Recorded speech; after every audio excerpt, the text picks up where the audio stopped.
objetivos, a lo que nosotros pretendemos alcanzar. Por ende, acá vamos a tomarnos un pequeño espacio para hablar respecto a los objetivos, a las características que deben tener los mismos y a cuál es un método inteligente de poder plantearlos y llevarlo a cabo. Dentro de las características vamos a destacar que los objetivos tienen que ser claros, tienen que ser precisos, tienen que ser medibles. Mucho más en materia de decisión. Uno no puede plantearle a su gente que debe, no sé, conseguir la habilitación municipal lo antes posible, porque lo antes posible no es claro. Eventualmente, mi interlocutor, mi colaborador puede interpretar que lo antes posible es en una semana y yo en realidad estoy esperando que sea en los próximos 2 días. Entonces debería ser claro, debería decirle en los próximos 2 días necesito que se obtenga la habilitación municipal. Yo le puedo decir a las personas el nivel de venta esperado es el mayor que ustedes puedan alcanzar o el nivel de costos que debemos incurrir es el menos que podamos hacer o que podamos conseguir. Acá lo que tenemos que hacer efectivamente es nuevamente ser precisos.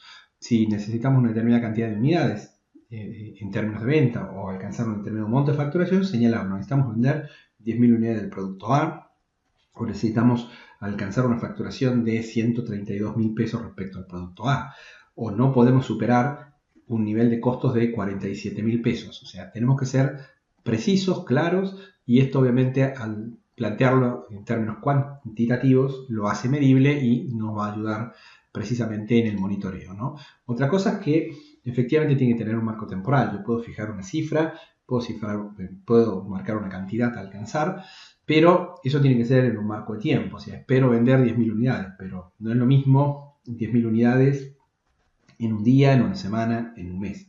¿En cuánto tiempo uno pretende alcanzar lo que quiere lograr? Tiene que tener un responsable, por lo tanto los objetivos tienen que ser asignables. Esto es muy importante porque esto lo que nos lleva es a que alguien o que determinadas personas con mucha claridad se responsabilicen en la consecución del objetivo que nos estamos marcando. Mucho más aún, insisto, en materia de toma de decisiones. Tienen que ser realistas. Esto implica que tienen que ser alcanzables, no tienen que ser utópicos. Muchas veces nos planteamos objetivos que realmente la gente sabe que no vamos a poder lograrlo y eso termina desencadenando en una desmotivación y la gente precisamente no hace nada por alcanzarlos porque de antemano advierte que el número que se le está planteando es imposible. Queremos, no sé, lograr una participación del 100% del mercado. Y tenemos competidores, eso no se puede lograr, ¿no? O queremos un incremento en muy poco tiempo, en 2 semanas, de el doble en términos de facturación de lo que estamos vendiendo actualmente. Eso no lo vamos a lograr. Entonces, los objetivos tienen que ser realistas, tienen que ser alcanzables. Pero, obviamente, no tienen que ser fáciles de alcanzar. Tienen que significar un cierto reto para aquellos que van a hacer o llevar a cabo las acciones para lograrlo. Tienen que, efectivamente, ser objetivos motivantes. Y en la medida de lo posible, que esto, para ser franco, es en el 99,99% de los casos, tienen que ser formales, tienen que estar documentados a efectos de que no haya interpretaciones duales en lo que se le pide, para que claramente esté especificado y todo el mundo entienda qué es lo que le estamos pidiendo, cuál es el alcance del objetivo que se le está marcando en términos de cantidad, en términos de moneda, en términos de tiempo para lograrlo, en términos de quiénes son los responsables para poder alcanzarlo. Obviamente que, y mucho más aún en una toma de decisión, los objetivos tienen una fijación en primera instancia por parte de los superiores, pero también es algo que se puede negociar y es algo que tiene que salir para que sea más efectivo del consenso, ¿no? Entonces, muchas veces esto es un proceso de negociación en el cual al principio uno le plantea a sus colaboradores cuánto considera que puede llegar a alcanzar en términos, insisto, de un monto de facturación determinado o de no superar determinados costos o de alcanzar determinadas cantidades en términos de venta o para cuándo puede tener un informe o para cuándo puede tener un presupuesto sobre algo. Si buscamos un método que nos pueda ayudar, una manera inteligente y un método bastante usado y difundido es el método SMART. Como saben ustedes, SMART es una palabra, por un lado en inglés, que significa inteligente, entonces esto sería así como el método inteligente para la fijación de objetivos, pero acá SMART cumple otra función, que es la de ser un acróstico. Un acróstico es una palabra que está constituida con las iniciales de otras palabras. Esto es una palabra en inglés y también deviene en términos en inglés que tienen un significado. Vamos a ponerlo no solo en el idioma original, sino que también ahora lo vamos a castellanizar a efectos de que se pueda entender mejor de lo que estamos planteando en referencia a este método SMART. Bueno, el método SMART lo que señala son nuevamente algunas características y en particular las características claves. ¿Cuáles son esas características claves? Como ya lo habíamos visto recientemente, bueno, que sea específico, que sea claro, esto hace alusión a la pregunta ¿qué queremos hacer? ¿Sí? Que sea medible, ¿cuánto? Bien, que sea alcanzable, como habíamos señalado, ¿cómo lo vamos a lograr? Esto acá también incluso nos lleva a buscar operativizarlo más al objetivo. No es solo qué es lo que queremos hacer, sino es cómo lo queremos hacer. Y esto es muy importante porque muchas veces nos quedamos en el qué e incluso, bueno, con un buen grado de especificidad, ¿no? La gente señala con mucha claridad y contundencia qué es lo que se debe hacer, pero bueno, nos falta el cómo, ¿no? ¿Cómo lo vamos a lograr? Que sea realista, con qué, cuáles son los recursos con los que contamos, podemos llegar a contar, o tenemos que buscar a efectos de poder materializar este objetivo y lograr el cómo también. ¿Y en qué momento se va a dar? ¿Cuál es el tiempo que juega en esto? ¿No? El cuánto.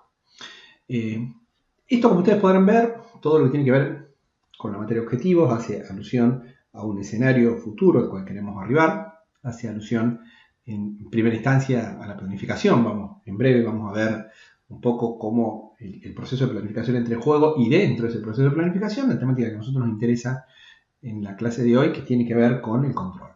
Pero regresando a la planificación un instante, de lo que acá se trata es de fijar objetivos con claridad, a efectos de poder lograrlo, a efectos de poder establecer un camino que nos lleve a transitar desde el estado de situación en el que nos encontramos en la actualidad hacia ese objetivo que queremos lograr.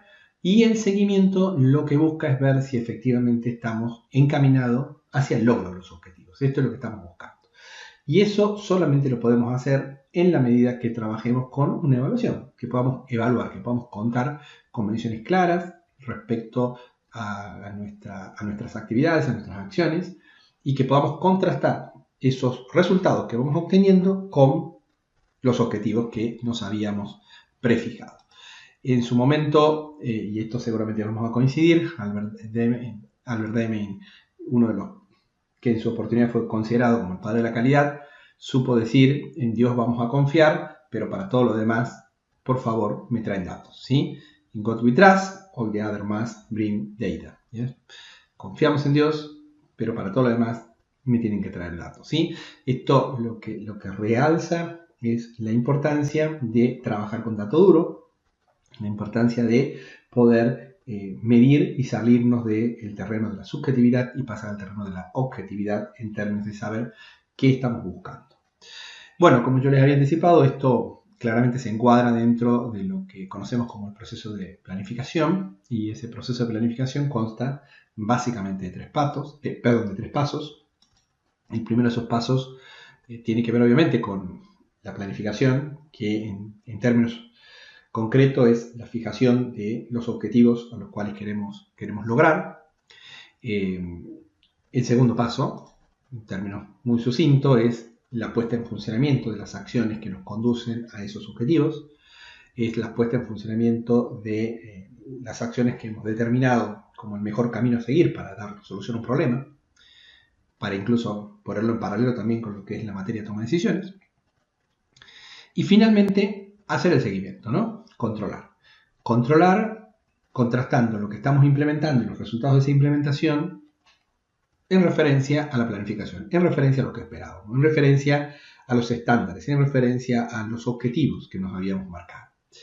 Y ese control, ahora vamos a hacer un zoom en breve en el proceso de control, lo que nos va a permitir, obviamente, es conseguir las modificaciones necesarias para que el rumbo sea el que en su momento habíamos pensado. Vamos a hacer el zoom que habíamos hecho referencia recién. Vamos a pensar ahora cómo es entonces el proceso básico de control. Tomamos esa partecita y la amplificamos. Y el proceso básico de control comienza por el establecimiento de determinados estándares. Los estándares pueden ser de distinto tipo, ¿no? Pueden ser económicos, monetarios, Bien, esto, algunas cosas ya lo hemos visto, por ejemplo, en el tema de cuando utilizábamos distintos criterios a la hora de la evaluación de las matrices decisorias, a efecto de poder comparar las alternativas, cuál era la mejor alternativa posible, y dentro de esos estándares de carácter económico poníamos un nivel de facturación esperado o poníamos un nivel de presupuesto que no podíamos superar. Y bueno, acá lo que vamos a hacer es tomamos eso como referencia. Decimos, bueno, nosotros para que este negocio sea rentable, nos estamos pensando en la apertura de una sucursal en una determinada localidad, deberíamos estar como mínimo vendiendo 100.000 unidades, lo que representa $300.000, y el costo operativo no debería superar los $50.000. Bueno, eso es nuestro estándar, eso es lo que nosotros vamos a verificar.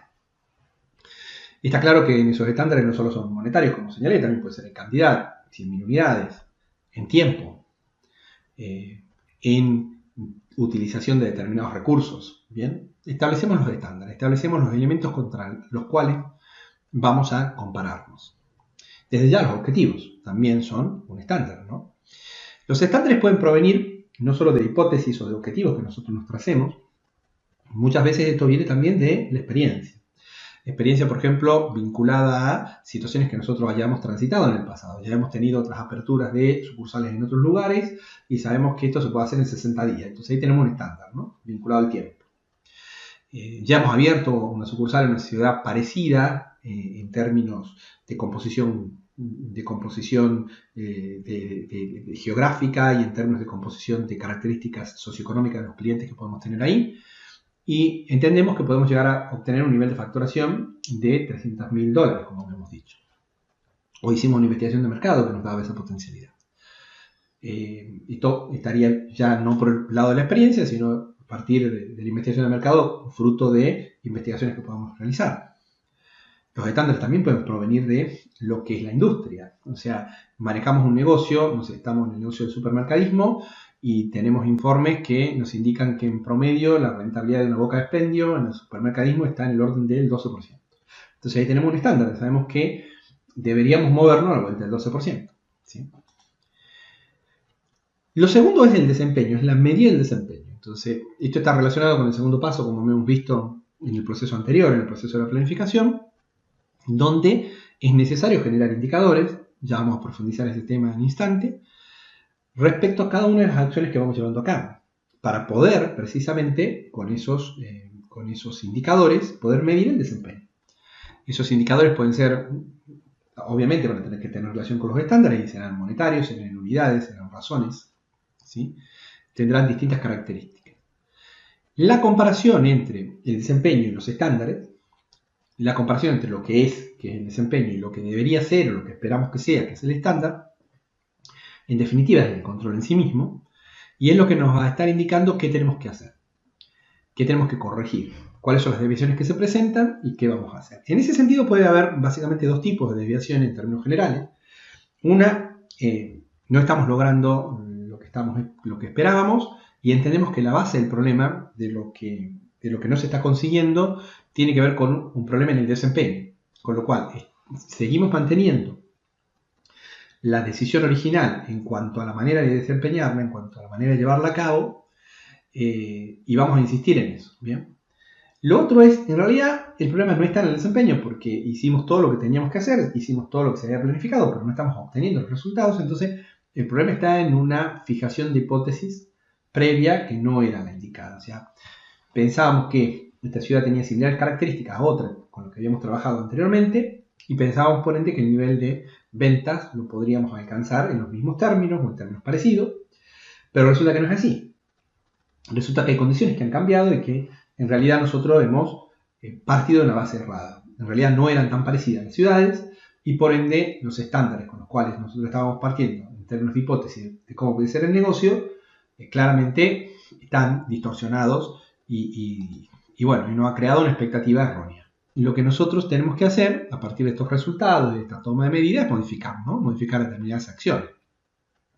Las probabilidades de éxito van a aparecer en la medida que nosotros nos vayamos ajustando a nuestro programa de implementación. ¿Bien? Y que esto, obviamente vaya retroalimentando los resultados que vayamos obteniendo. Pero para esto necesitamos medir y necesitamos tener elementos contundentes. Y ahí es donde vamos a necesitar contar con indicadores. Como su palabra mismo lo señala, nos indican algo, nos muestran algo, nos muestran qué es lo que está pasando con nuestras cosas. Hay una metodología bastante interesante, es la semaforización, que ahora lo vamos a ver, pero nunca perdamos de vista que lo que nosotros no medimos no se puede mejorar. Entonces, ¿por qué no, digamos, vamos a ser muy reiterativos en esto? Es de suma importancia poder medir constantemente porque esto nos lleva a corregir y también nos lleva a la mejora continua. Bueno, como les decía, el mecanismo de la semaforización es lo que nos va a permitir mejorar. Y ahí tenemos como esta idea, ¿no? Si estamos dentro de los parámetros preestablecidos por los estándares, estamos alcanzando los objetivos o lo estamos superando, bueno, esto ya nos está dando una medida y esa medida lo que nos indica es el verde, siga, siga, siga. ¿Bien? La contracara es el rojo, ¿no? Si estamos muy por debajo de lo esperado, no nos están dando los estándares, bueno, parar automáticamente. Ahí regresamos a esta idea del control concurrente y corrijamos. No esperemos al final. Y si estamos ahí flotando en un número que no es ni claramente malo ni claramente bueno, bueno, es el amarillo, ¿no? O sea, es pensar. Ustedes saben que cuando el semáforo se pone en amarillo, va a depender de la distancia eventualmente que nosotros tengamos hacia el punto de cruce de las calles. Si estamos muy cerca y entendemos que podemos pasar, vamos a pisar el acelerador y vamos a pasar. Pero si estamos lejos, lo que vamos a hacer es empezar a pisar el freno y vamos a llegar tranquilos porque el rojo va a aparecer antes. ¿Bien? Entonces, bueno, el amarillo es eso, es una señal de alerta. No es rojo, no es verde, no es siga, siga, tampoco es, mira, está todo mal, tenés que parar automáticamente. Nos lleva a pensar, nos lleva a reflexionar. Esto claramente es en materia de un indicador, lo que ustedes quieran. Ahora, nosotros si vamos a tomar decisiones, si vamos a monitorear la performance de esas decisiones, necesitamos tener un conjunto de indicadores, no uno solo. Y ese conjunto de indicadores, ese conglomerado de indicadores es lo que nosotros vamos a llamar tablero de comando. El tablero de comando, que también se suele conocer como cuadros de mando, dashboard, permite medir el estado actual, no de un solo indicador, como ya lo señalé, sino de una serie de indicadores y evaluarlos. ¿Y evaluarlos frente a qué? Frente a los objetivos, frente a los estándares, ¿no? O sea, de eso es lo que se busca. Entonces aparece también esta idea de los KPI, ¿bien? Y acá, como ustedes verán en la figura, podemos tener indicadores de todo tipo, ¿no? Indicadores de ventas, de finanzas, de producción, de depósito, de calidad, de indicadores generales de nuestro negocio, ¿sí? Y lo que buscamos es, insisto, para todos y cada uno de ellos, tener cuáles son los estándares con los cuales nos vamos a comparar, los objetivos que estamos tratando de lograr, y qué pasa si el indicador se mueve en determinados rangos que, pensando en el esquema de semaforización, nos indicarían un rojo un parar, un verde un continuar o un amarillo precaución, veamos qué hacemos, ¿no? Veamos cómo seguir. Recomendaciones generales en este sentido. Primero, uno quisiera tener a veces la mayor cantidad de indicadores posibles. Ya estoy rompiendo una característica del objetivo, debemos tener un número. Pero bueno, uno a veces piensa en un número alto, lo cual es factible, pero en la primera etapa no es tan sencillo porque podemos llegar a marearnos y podemos llegar a caer en la tentación de, por generar un número alto de indicadores, que no nos estén indicando nada, ¿no? O sea, entonces, vamos a empezar de a poco y vamos a empezar utilizando los indicadores que ya tengamos disponibles, o bien, si todavía no hemos empezado a tener indicadores, pensemos en aquellos que son habituales en el rubro en el cual nos encontramos, en la actividad en la cual nos movemos. Esto nos lleva a hacer un poco de benchmarking y pensar en otras empresas parecidas o que están en el mismo rubro nuestro y tratar de indagar cuáles son los indicadores que ellos siguen a efectos de monitorear su toma de decisiones. También podríamos mirar respecto a acciones que nosotros hayamos desarrollado en el pasado de similares características, insisto con esto de abrir una sucursal en otra localidad, y ver cuáles deberían ser los indicadores que deberíamos tener en cuenta en ese sentido. Otra recomendación, tener un tablero de control general y después otros indicadores a nivel de sector, en términos de cascada, ¿no? En la figura anterior, de hecho, veíamos esto porque ustedes recordaron un relojito que mostraba los indicadores en términos generales, y después había uno para ventas, uno para operaciones, uno para producción, para finanzas, uno para recursos humanos y demás.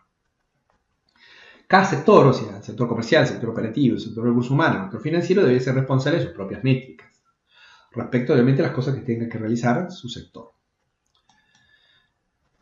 Algunas recomendaciones adicionales en este sentido, con el tiempo vamos a advertir que algunas métricas, algunos indicadores ya carecen de sentido y no tendríamos que seguir utilizándolos. Otros claramente van a seguir estando vigentes y vamos a medirlo constantemente. Es más, algunos por la utilidad, por la relevancia, tal vez aumentemos la frecuencia. Algunos indicadores tal vez lo estamos midiendo en términos mensuales y bueno, ahora vamos a empezar a medirlo en términos semanales o inclusive diarios, ¿no? Tenemos un tablito colgando y todos los días estamos mirando el nivel de ventas que tenemos, ¿no? O somos un negocio que incorpora socios y todos los días estamos mirando la cantidad de socios que se van incorporando y la cantidad de socios que van abandonando nuestro servicio. Se pueden mostrar, como acabo de señalar, resultados en términos de frecuencia con la tecnología actual, como ustedes quieran, ¿no? Diarios, semanales, mensuales, incluso en términos horarios, ¿no? El tema no es cuán seguido sea, uno tendería a pensar que cuanto más seguido el monitoreo, mientras más frecuencias, más chica sea la frecuencia, debería ser mejor, pero esto no necesariamente es así. Tenemos que ver qué tan efectivo es. Lo que sí claramente, y hoy es factible con la tecnología vigente, y con esto resalto nuevamente el control concurrente, una buena medida sería tener información en tiempo real, e indicadores en tiempo real. Que después yo esté mirando esos indicadores en tiempo real es otra historia, pero que yo tenga la posibilidad de accesar a mis números a través de mi computadora de manera remota o desde el celular inclusive, y ver qué está pasando con mis ventas, ver qué está pasando con mis costos, ver qué está pasando con el presupuesto, ver qué está pasando con el tiempo de ejecución diario. Y bueno, ¿para qué hacemos todo esto? No perdamos de vista esto, ¿no? ¿Para qué hacemos el control? El control no se hace por el control en sí mismo, el control no se hace con un sentido punitivo, de ir a decir, bueno, te agarré y te castigo, sino que se hace con un sentido de mejora. Se hace con un sentido de, vamos a recomendar qué hacer cuando no estemos logrando alcanzar precisamente los objetivos planteados.